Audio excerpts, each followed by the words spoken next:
So I have this friend that I grew up with in my neighborhood growing up when I was in middle school, all the way even through high school. One of my best friends. We did everything together. We played sports together. We hung out together. We had parties together. We did all the things that we do as middle schoolers and high schoolers. We did it together. But we always went to different schools. But around my 10th grade year, my best friend from my neighborhood transferred to my high school. Now, you're probably thinking this is probably one of the best things that could ever happen. And this is exactly what I thought, because I'm like, okay, my guy, my buddy, my road dog, he's finally at my school. And so, like, the same relationship that we had in our neighborhood is the same relationship that we're going to have now that we're at school together. Now we go to the same school. But the reality is that it didn't happen that way. It was kind of crazy because when we got to the same school, I noticed that he started hanging around different people. When we got to the same school, I noticed he started going in a different direction than what I was used to. And it made it really, really, really hard. And if I'm honest, it made it really awkward to continue this friendship because, like, we're literally both going in different kind of directions. And maybe you've had an experience like this with one of your friends or with a person that you've considered a friend where things just didn't happen the way that you thought that they would happen in the friendship. Here's the thing. Most friendships are like a pair of shoes. I know you're probably thinking, what has friendships and shoes have to do with each other? But just hear me out on this, right? Friendships are like a pair of shoes. When you know, a lot of times friendships are easy. And when decisions need to be made within the friendship, you know, you could just simply make the decision and everything happens so easily. But there are other times, if we're honest, where friendships are a little bit more complicated. And one of the questions that you probably have to ask, especially in a situation where both of you and your friend are going in different directions, is how do I really unfriend the person? And that's what I felt in this moment. Like, how do I not be friends with this person because we're just in a totally different direction, but we've invested so much time together. And sometimes friendships like that can be a little bit more complicated. Things can be tied together a little bit differently, which makes it a little more awkward and a little more hard and difficult to just end the friendship. And things can become a little bit complicated, and you have to go through a little bit more to try to figure out how to figure this thing out. That's called friendships, right? And sometimes friendships can be really, really hard. And conflict in friendships can be really, really hard. So the question really is, how do we handle our friendships when they drift apart? How do we, in a healthy way, unfriend somebody who maybe that's just the end of our course as friends? Now, when it comes to friendships, there are some things that just make breaking up a friendship really, really easy. But like I said before, there's some times where ending a friendship is really, really hard. And maybe, you know, you guys have difference of opinions, or maybe they said something that you really didn't agree with, and it kind of showed some true colors, and you just know, like, hey, this is something that we can't continue. Or maybe they did something to you, and it's hard for you to actually get over that or even forgive them, when before it was easy for you to do that and you guys just went back to being friends. But this time around, something's a little different, and it's just hard to be friends. Here's the reality of everybody's friendships, right? Every friendship, or many friendships, we should put it that way, many friendships have seasons. Many friendships only last for a season of our lives. And I know that's a little bit difficult to hear, because some of the people that you're connected to right now, like, you want to be connected to them for the rest of your life. And maybe you feel like you're going to be connected to them for the rest of your life. Not like when I was with my homie that I grew up with in my neighborhood, like, I thought that we would be friends for the rest of our lives. I thought that we'd be best friends. And even though we're friends today, let's be honest, the relationship is just not the same the way that it used to be. And the thing about friendships is that every friendship has the potential to change. And the good news is that they have the potential to change for the better. But the bad news is that every friendship has the potential to change for the worse. So the question that I'm thinking about when it comes to friendships, that I hope you're thinking about, is how do you handle transition in your friendships? The question that we really should be thinking about is, how do you walk away from a friendship that you realize the season is over? And not only how do you walk away from it, but how do you do it well? Because here's the reality about your life, and here's the reality about my life, is most of the time when there's conflict in relationships, especially our friendships, we don't really handle those things well. Like when there's beef and when there's tension and when there's things that are at odds with each other within our friendships, a lot of times we feel some type of way.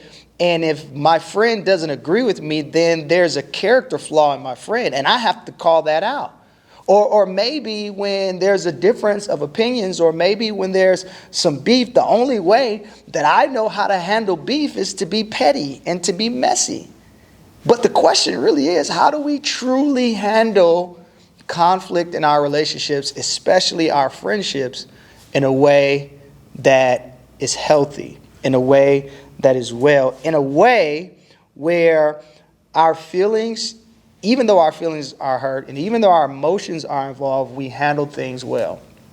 Now, one of the good things about the life of Jesus is that when Jesus walked on the earth, he kind of showed us what friendships are really like and how to be a really, really good friend. And he had people around him all the time. But then there was this different direction that Jesus went in. Obviously, he died on the cross, and then after he died on the cross, he was resurrected. But even after he was resurrected, he went back into heaven. And so how did those friendships actually happen when Jesus went back into heaven? Now, we don't have time to go through all of what happened, but one of the cool things that happened after Jesus left is that the people that were left, the friends and the disciples that were left, they started developing even more intimate and close relationships because they had Jesus as their example, and they actually went out into the world, and they went out to all these different places, making friends and showing people how to be friends and showing people how to live their life because of the gospel of Jesus, everything that they had just experienced. And so today, the passage that I want to read to us is really not about Jesus, but it's about some of his followers. I'm talking about this guy named Paul, talking about this guy named Barnabas, and I'm talking about this guy named John. His name is actually John Mark. And these guys were so influential. If you read about their story, if you read in the book of Acts, you'll see they were so influential in spreading the good news of Jesus. They were so influential in sharing to others the important things about life and the decisions that we all need to make when it comes to our faith, when it comes to life, when it comes to death. These guys are like the pillars of the early church. I mean, these guys they're the it guys. Let's just put it that way. But there's a moment in their relationship where things kind of took a turn, right? It always wasn't easy for them. So let's check out what that looks like. This is Acts chapter 15, verses 36 and 38. Check out what happens. Sometime later, Paul said to Barnabas, "Let's go back and visit the believers in all the towns where we preach the word of the Lord and see how they're doing." Barnabas wanted to take John, also called Mark, with them, but Paul did not think it was wise to take him, because he had deserted them in Pamphylia and had not continued with them in the word. So here's the thing. Paul and Barnabas, they're really good friends. They're doing some really, really great things. They're spreading the gospel of Jesus in all of these different places.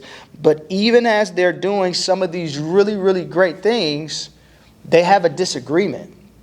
They have a disagreement. Clearly, Paul feels some type of way about this guy, John Mark, even though he's a really good person. He feels some type of way because he's like, hey, we're doing this great work. It requires a lot of commitment. And I just don't know how committed this dude is. And you know how it is. I mean, you have a friend and you and your friend have been rocking together. And all of a sudden, your friend tries to invite another friend. And you're just like, nah, I'm not sure if I'm down with that. I'm not sure if I really agree with like adding people to our party, right? And I want you to see what happened next. Check out what happens next. They had such a sharp disagreement that they, Paul and Barnabas, parted company. They parted ways. Barnabas took Mark, sailed to Cyprus, and Paul took Silas and left, commended by the believers to the grace of the Lord, and they went through Syria and Cilicia, strengthening the churches. Now, here's the thing. Paul and Barnabas were two guys who understood the power of showing grace. They understood forgiveness. They understood the mission that they were after. And they came to the conclusion that if we cannot agree, let's just make peace. And if we can't make peace, let's just set some really, really healthy boundaries so that you can continue to do everything that God is doing in your life, and so that I can continue to do everything that God is doing in my life.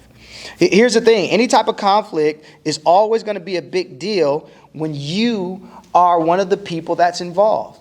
Now, you're probably looking at what these guys are having a disagreement about. I'm not going to say that they argued about it, but clearly this is a big enough disagreement that they parted ways. And you're probably looking like, okay, like I definitely had way worse things happen in my friendships than Paul and Barnabas. But the reality is, when you're the person that's involved in any type of conflict in friendship, it's always going to be a big deal. And here's the reason why. Nobody wants to be involved in drama. You know how it is. When you hear your name a part of something that's messy, or you hear your name a part of something that's petty, you like, oh no, we've got to fix that. Like, we've got to deal with that right now, because it's always uncomfortable to be a part of conflict.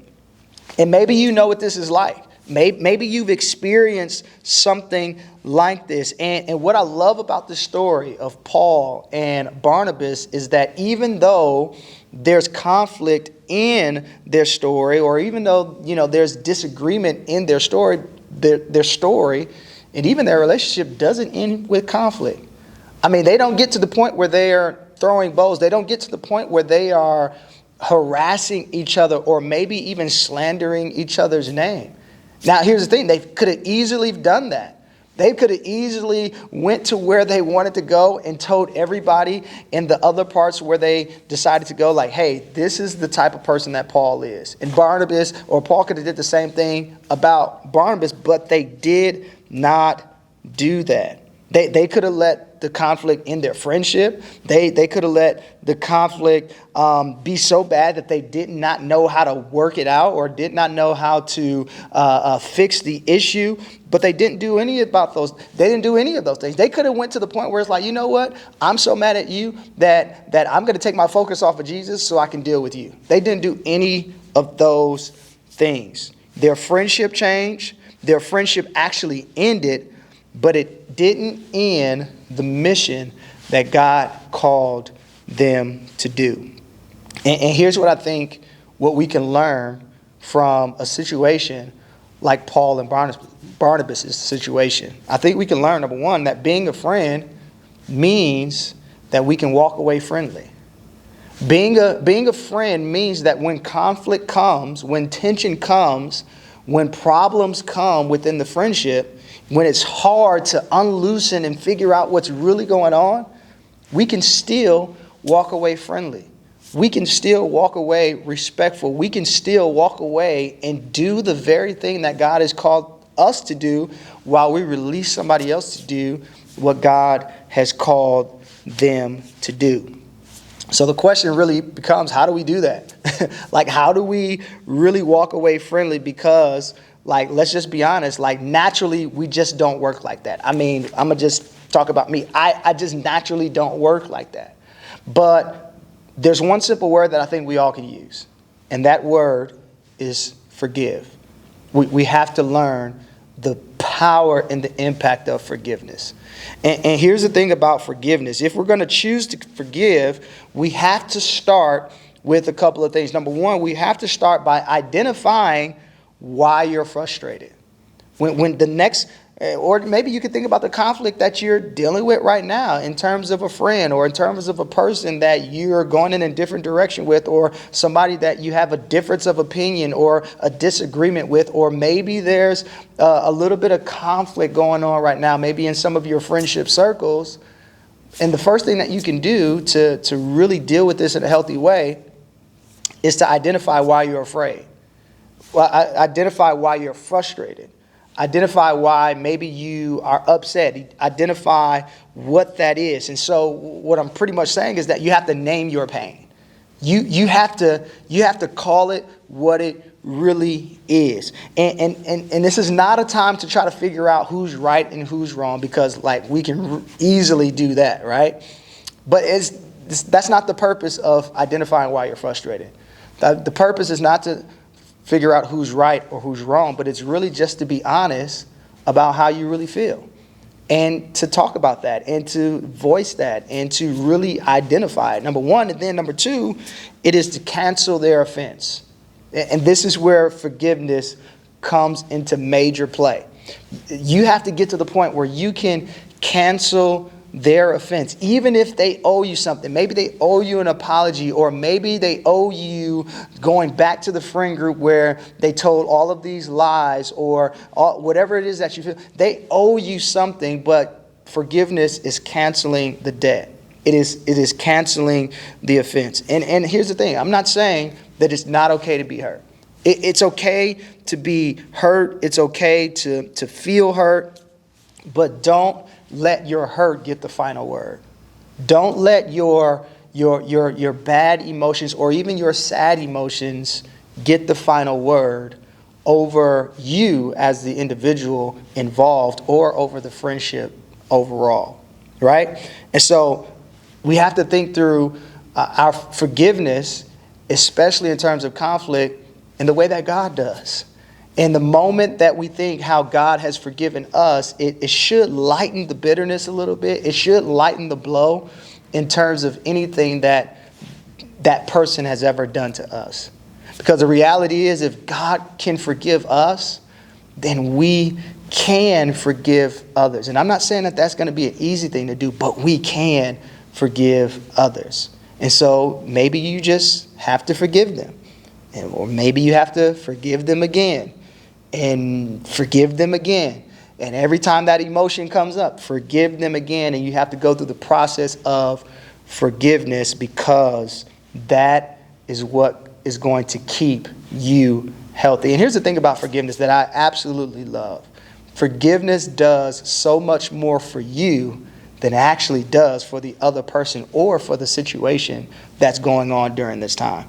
And so here's one more thing that I want you to think about. It actually comes from a Bible verse in 1 Peter chapter 3, verses 8 and 9. I want you to listen to this. Finally, this is what Peter says. Peter is another person who God used, and actually who was a disciple of Jesus. Here's what he says. Finally, all of you should be of one mind. Sympathize with each other. Love each other as brothers and sisters. Be tenderhearted and keep a humble attitude. Don't repay evil for evil. Don't retaliate with insults when people insult you. Instead, pay them back with a blessing. Man, that just sums up forgiveness right there. And then here's the last thought that I want us to think about. When it comes to the person that comes to your mind, when it comes to conflict in relationships, when it comes to a friendship that you know is coming to an end, here's the reality. You don't have to be friends. You don't have to be friends, but that doesn't mean you have to become an enemy. You don't have to be friends with the person anymore. You can go in a different direction. That's totally okay. But it doesn't automatically mean that they or you have become the enemy. So we become friendly or we become good friends when we know how to walk away friendly. Let's pray about it. God, thank you so very much, because the truth is, for all of us, there's going to come a time where our friendships, the season of our friendships, come to an end. And for many of us, it's hard for us to deal with that because we want our circle to be tight forever, or we just don't know how to deal with conflict and tension and disagreements when they happen in our lives. And no one wants to be a part of that. And so, God, I pray that you would help us all to know how to be a good friend, but then know how to end friendships in a way that's beneficial to the other person and ourselves. But more importantly, it reflects who you are. In Jesus' name, amen.